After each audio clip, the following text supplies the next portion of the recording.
So this guy got banned. Bitch Rab.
Okay, so new development.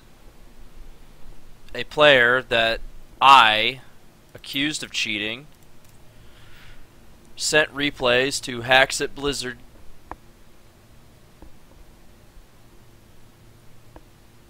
which ultimately led to this guy's ban. And the reason I'm going to go over this is because there were people in the chat on the forums talking about how they don't think that this guy is a cheater. So we're going to go over this, and hopefully you who is watching can utilize the same methods that I use to catch people and get them banned off the server.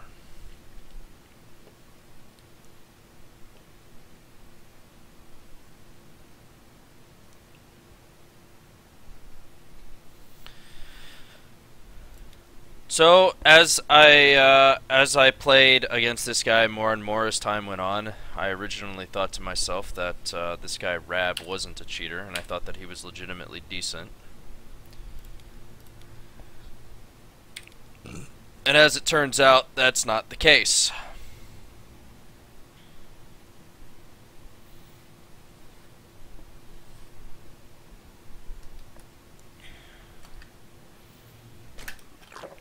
And this was the only game that went by where I felt like I had 100% proof that this guy was cheating.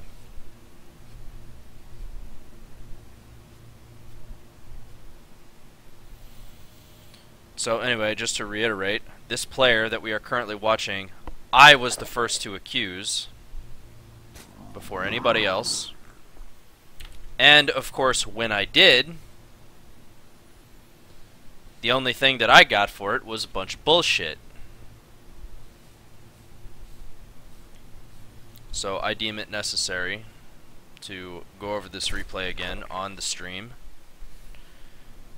and show you guys how I caught this guy and how this ultimately led to this player's ban off the server.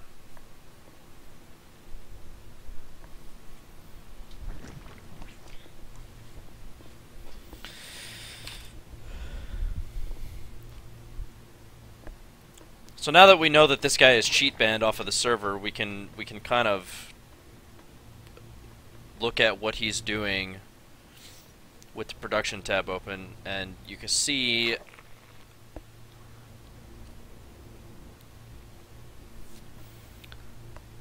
I mean, this is just standard open, like whatever. Pretty sure you do this build all the time anymore.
Not too much to say here.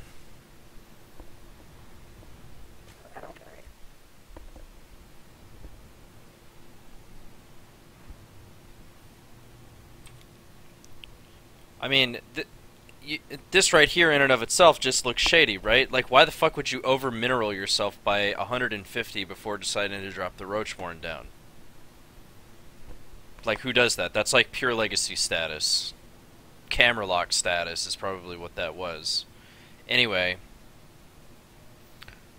so here he makes a Roachborn, but why the fuck would you overmin yourself by 150 minerals? Like, no player at the top of the ladder is ever going to do this. It's just never going to happen.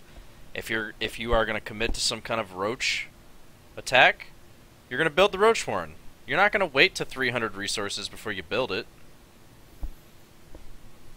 So this is a pattern that I see with a lot of people I catch cheating, where they go to build a structure, they'll send a worker out, and it'll just idle there for a long period of time. The camera will freeze in this location, and oftentimes what that will mean is that they're either panning around the map, and the replay can't see it because they're using a hack program called camera lock, and it locks their camera in this position. But really what they're doing is they're panning over into our bases and looking at our bases to see what we're making. And truth be told, that's really the only explanation for dropping this fucking Roachborn after being over-minned by 150 resources. It's like you're trying to counter what they're doing, so you're not instantly just making the Roachborn. Like, if you ever watch me play, if I decide that I'm going roaches, I make the fucking Roachborn at 150 resources. That's how it works. So that's just a pattern that I see with a lot of these cheaters that I catch.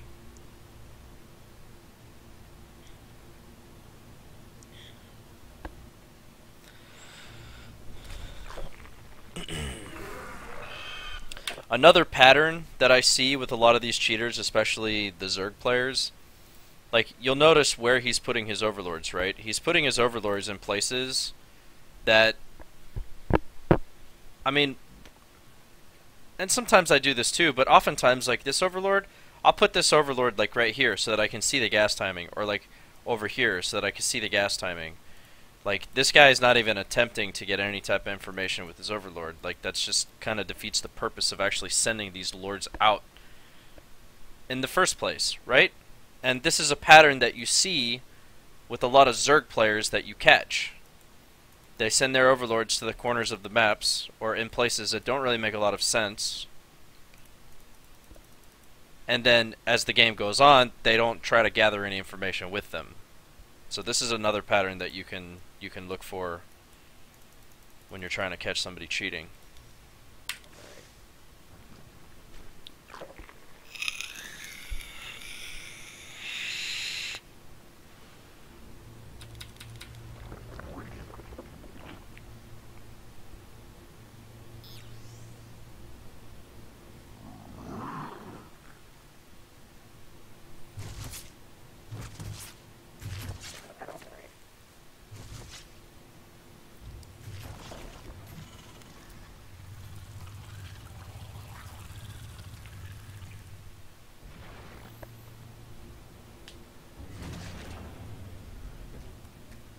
And furthermore, what doesn't really make a whole lot of sense about this guy's build is that he goes for the Roach Warren, right? But if you were going to actually commit to any type of roaches, you wouldn't have just one gas. You would not have just one gas at this point in the game. So what was the purpose of him building the Roach Warren? This isn't a defensive Roach Warren either. Now you'll notice that the spire goes down. If you look at the production tab, you see the spire go down, right? Throws down the second gas. And then he throws down the third and the fourth gas. So it's pretty convenient considering you haven't scouted anything. You've opened with a fucking Roach Warren. You haven't scouted shit. You haven't even... There's not even a gas that has been scouted here. The lair hasn't even been scouted, right? So, I just find it kind of weird that you've opened with a Roach Warren, and then upon scouting nothing, you decide that you're going to go into lair, and then you're going to go into these extra gases as soon as the spire goes down.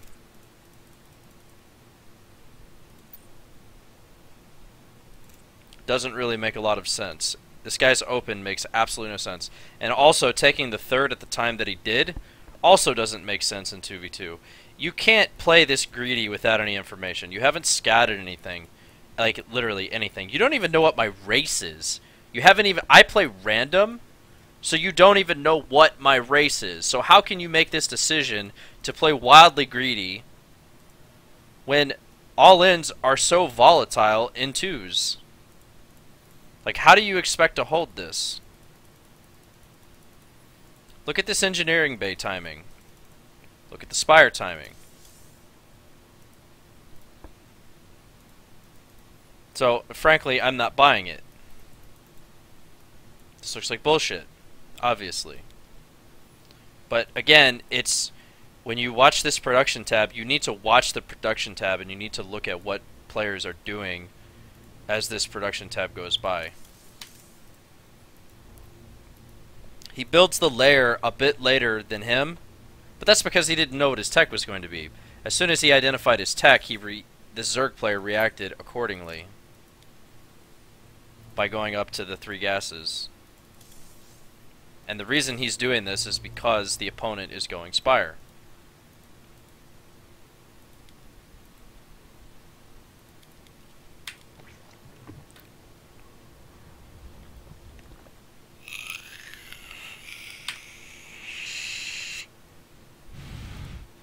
Okay, so another thing to note is that here you have an overlord chilling in this location. You haven't scouted anything. And because you know that there is a spire on the map, it's very likely that if he leaves his overlord in this location, then it's going to get killed by the mutas when they come out. So what does he do? He takes his overlord and he sends it up here to this location. Obvious cheating.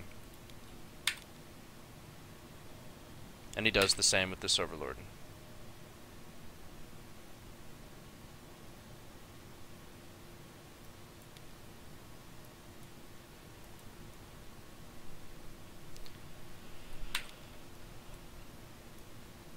동맹이 전투 중입니다.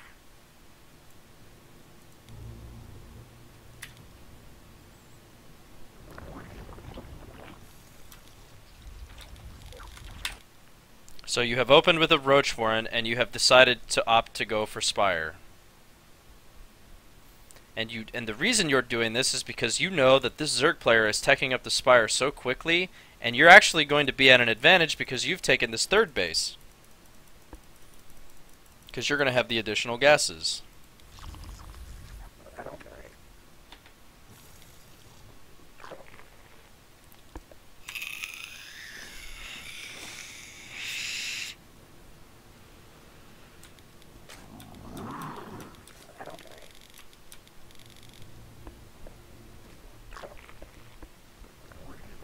Look, he's even taken the gases. He's even taken the gases at his fucking third. And the only reason he would do this is because he knows that at the current moment in time, his opponent who is going Spire, because he started his geysers quicker, he's gonna have more gas than him, and that's why he's doing this before he's... Usually, like, if you're a legit player, and you don't know what's coming, you would just opt to saturate the base and then take the gases. But the reason he's doing this is because he knows that he's saturated his gases and taken them so late, compared to his opponent, so he's going to be at a gas disadvantage, and that's why he's doing this. His name is Rab. The name of the character is right here.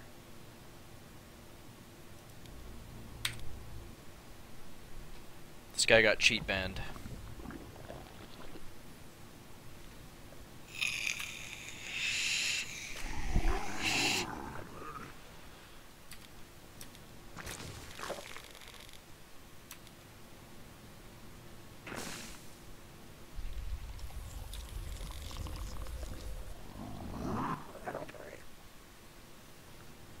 Yeah, yes, it would be smarter to leave your overlords in this location, like here, so that you can actually catch some info. I mean, think about the information that these guys have. They don't even know what my fucking race is at this point in the game.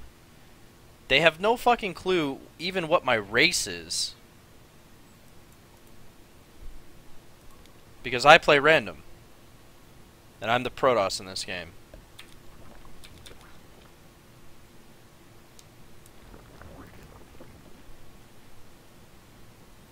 So we have 6 mutalisks in production tab.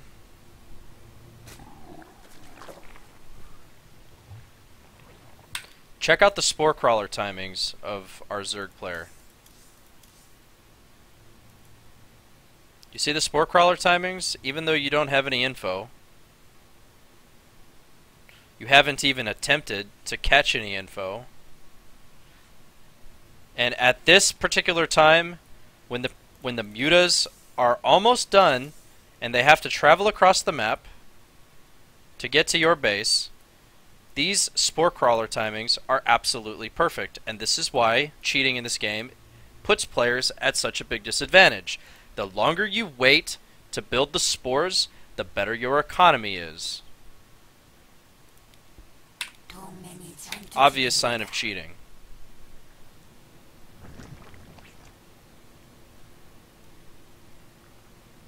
And then look, you see he even builds a spore at his third.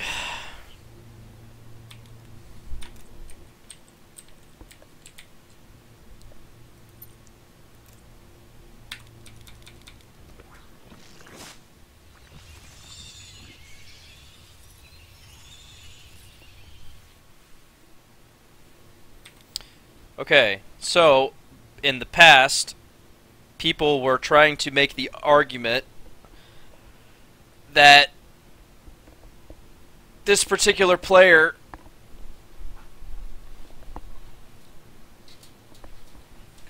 wasn't cheating. And, I mean, quite obviously that's not true because he got cheat banned. But the biggest point that I was making in this replay was that if you're going to go Mutalisk, the only time that you ever start with the armor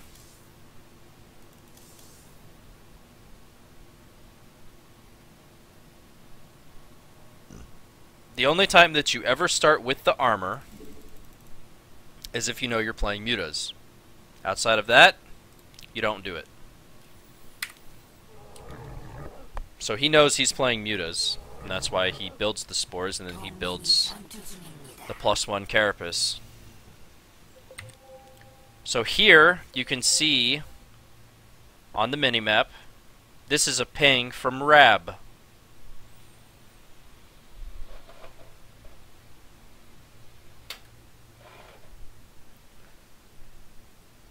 The reason that he is pinging this location and he has his camera panned over his allies' command center is because he knows that mutas are crossing the map. As you can see. Even though he doesn't actually have the vision of these mutas, he does have the vision of these mutas, and he knows that the mutas are about to get into his allies' base. So that is why he panned over his allies' base, he pinged the minimap, and he probably told him to build a turret.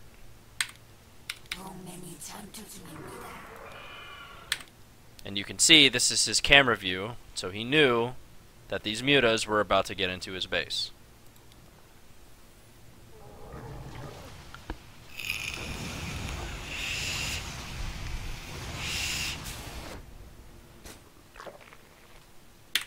And that is the analysis. So, for those of you who act like I don't know what I'm talking about, I am the person who got this player banned on the server. I am the person. It was me. It wasn't anybody else. It was me. And this is my original analysis of this player, and this is what led to his ban.